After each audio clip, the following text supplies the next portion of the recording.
Au nom du Père et du Fils et du Saint-Esprit, ainsi soit-il.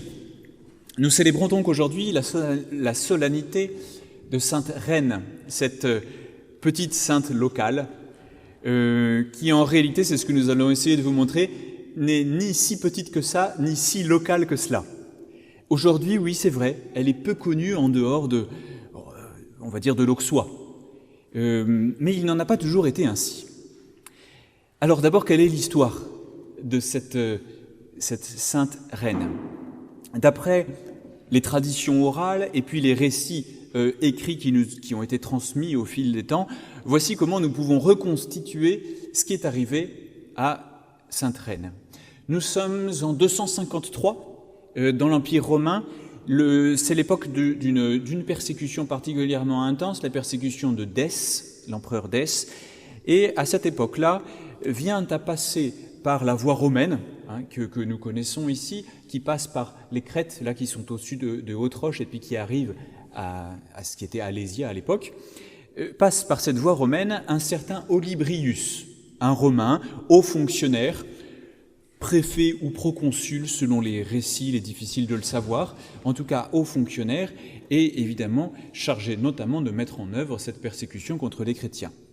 Et alors qu'il arrive en vue d'Alésia, il aperçoit une jeune fille d'une quinzaine d'années, à la beauté ravissante, et il l'interpelle, lui demande qui elle est, et elle se présente, elle s'appelle Reine, et elle l'affirme tout nettement, elle rend un culte à Jésus de Nazareth, le Galiléen. Voilà ce qui a de quoi, en même temps, attirer toujours ce préfet romain, ou ce haut fonctionnaire romain, et en même temps le mettre en colère. Alors il arrive à Alésia, et puis il fait convoquer cette jeune fille, au charme de laquelle il n'a pas été insensible. Et manifestement, il veut deux choses en même temps, l'épouser, tout simplement, et puis obtenir d'elle qu'elle sacrifie au dieu romain. Et il serait quand même difficilement compatible à sa fonction officielle qu'il épouse une chrétienne qui refuse de sacrifier aux idoles. Et évidemment, la jeune reine de 15 ans, baptisée, va professer sa foi. Et non seulement professer fermement sa foi en Jésus-Christ, en la Sainte Trinité, mais aussi affirmer que, de toute façon, il est hors de question qu'il y ait un mariage. Voilà qui a de quoi irriter notre haut fonctionnaire romain. Et pourquoi ? Parce qu'elle n'a d'autre épouse que le Christ, parce qu'elle lui a voué sa virginité.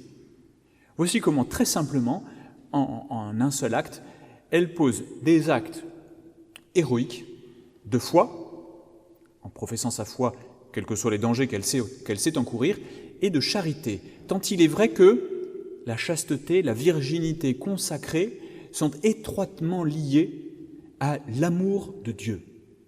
Parce que ça n'est rien d'autre qu'exprimer d'une façon très forte que son cœur et son corps sont réservés à Jésus-Christ seul.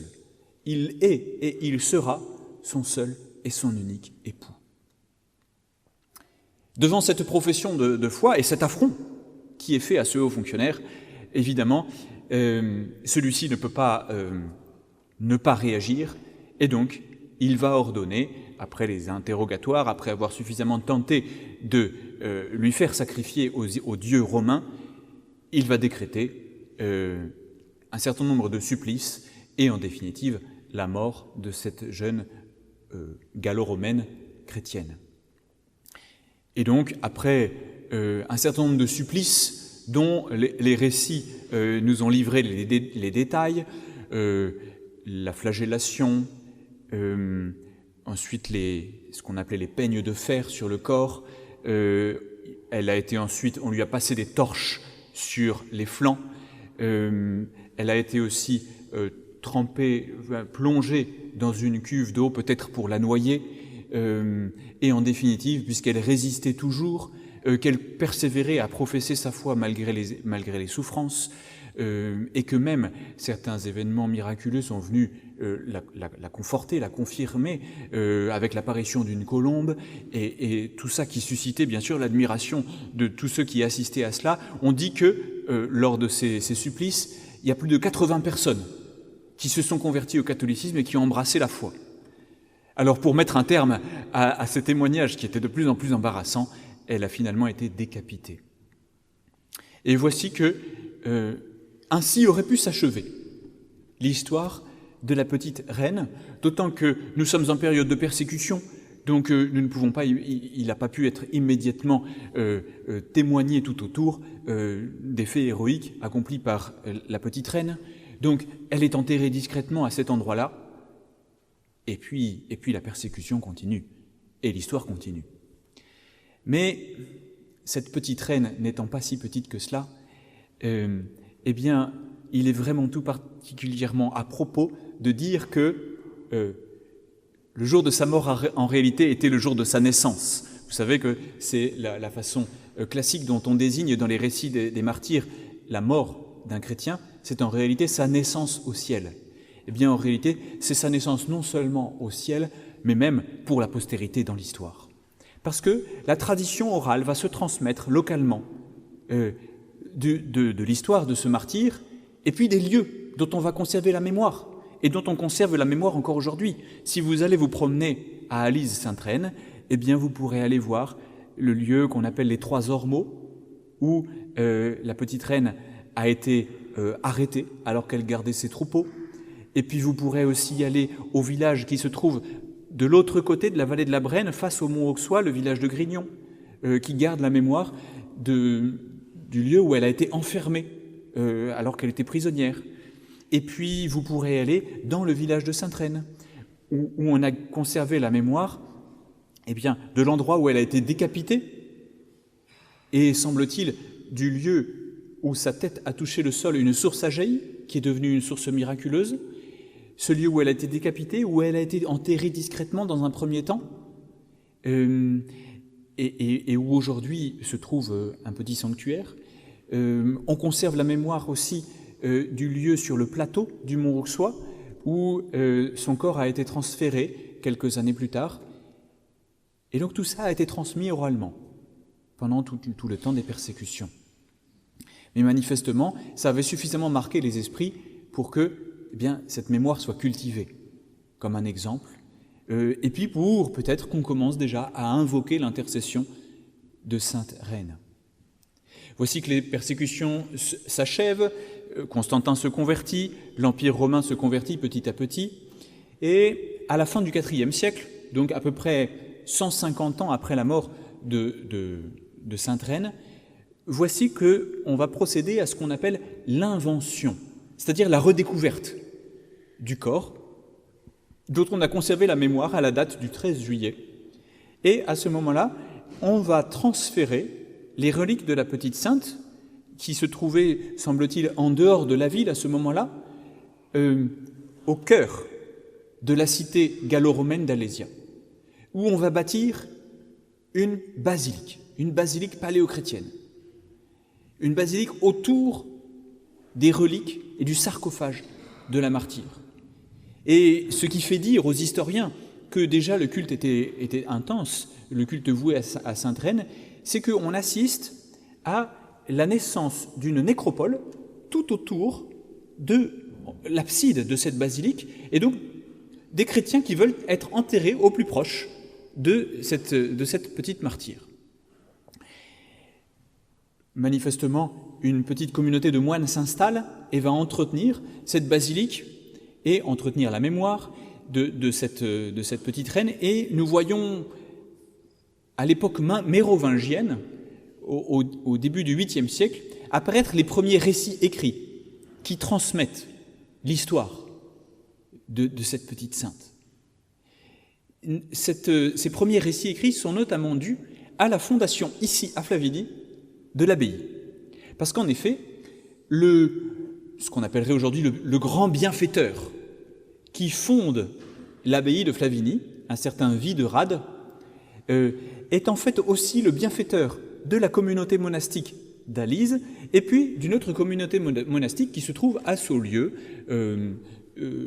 dédié à sainte Andoche, autre saint local.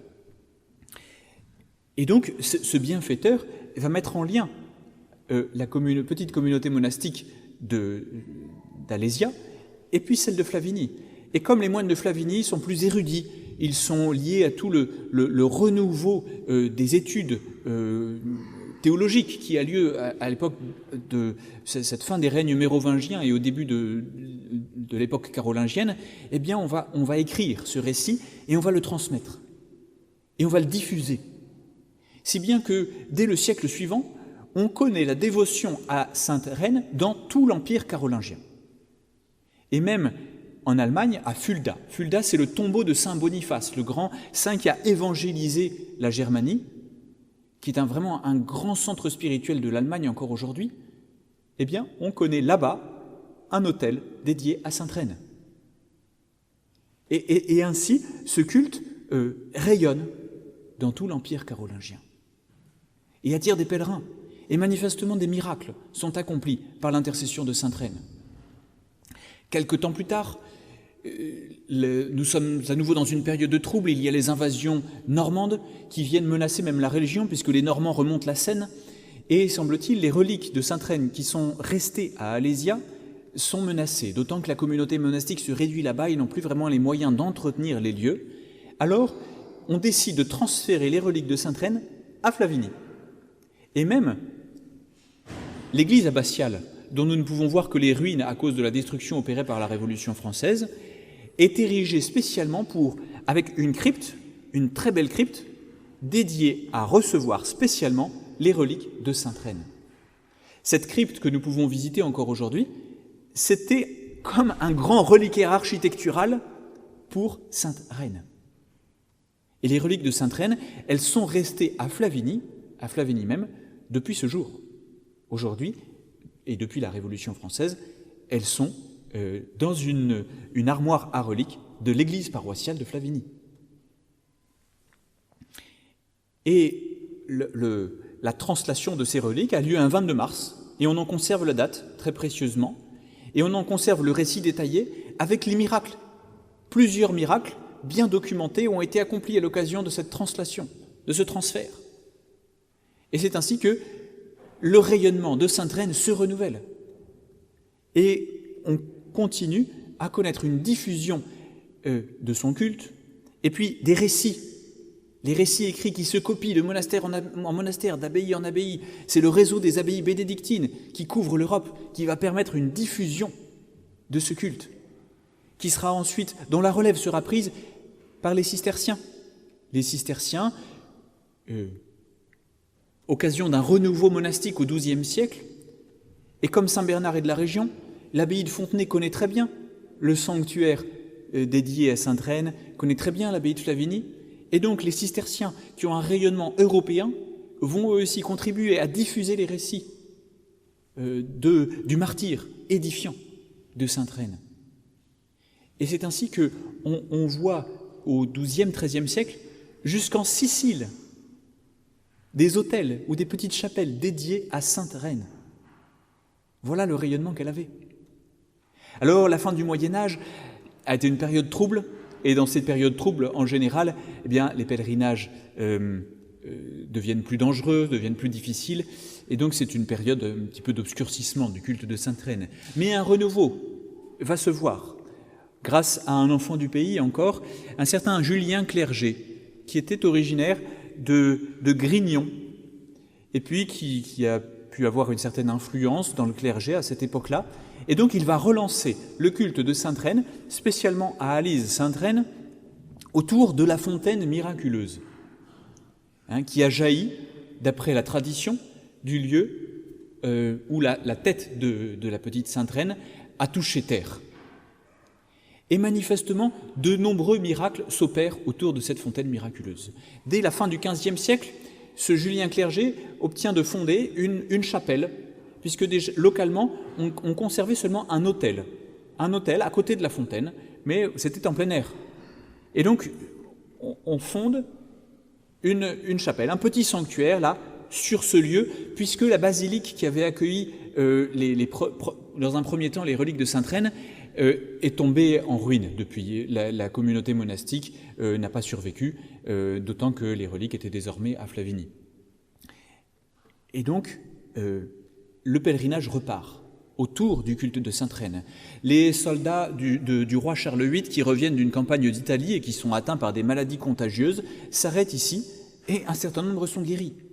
Et voici que se relance le pèlerinage, malgré la propagande hostile des protestants et qui sont actifs, même dans la région. Et avec la réforme catholique qui vient par le Concile de Trente, eh bien, ces pèlerinages, ces dévotions aux saints sont encouragées. Et donc, dès la fin du XVIe siècle et au début du XVIIe siècle, qui va être vraiment l'âge d'or du culte de Sainte-Reine, on voit des pèlerinages qui arrivent de toute l'Europe, ici, à Alise-Sainte-Reine. Un manuel du pèlerin est publié avec des voies, exactement comme les voies de Saint-Jacques de Compostelle, certaines qui viennent de Venise, en passant par Turin, d'autres qui viennent de la France, de Bourges, de Nevers, d'Angers, de Rouen, avec des pèlerins qui viennent de tous ces lieux-là, avec des confréries qui sont fondées par ces pèlerins quand ils reviennent chez eux et qui font connaître dans toute la France le culte de Sainte-Reine. Si bien que, au XVIIe siècle, la paroisse d'Alise est dépassée. Il y a trop de pèlerins. Donc, on appelle les franciscains, les cordeliers, qui vont prendre en charge ce petit sanctuaire à partir des années 1640.